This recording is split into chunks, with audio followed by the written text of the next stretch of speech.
वालेकुम व्यूअर्स। आपको एक और ख़बर से आगाह करते चलें कि मौलाना ताहिरुल कादरी दोबारा पाकिस्तान आ गए हैं और उन्होंने दोबारा धरनों का आगाज़ कर दिया है।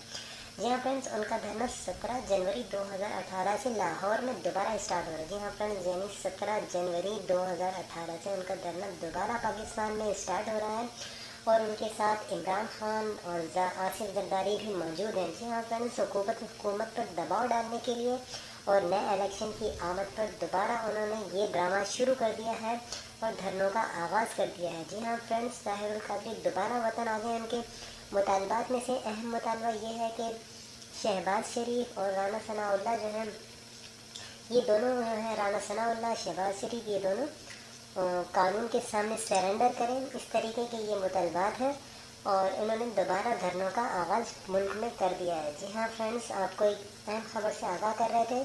Thanks for watching. अल्लाह हाफिज़।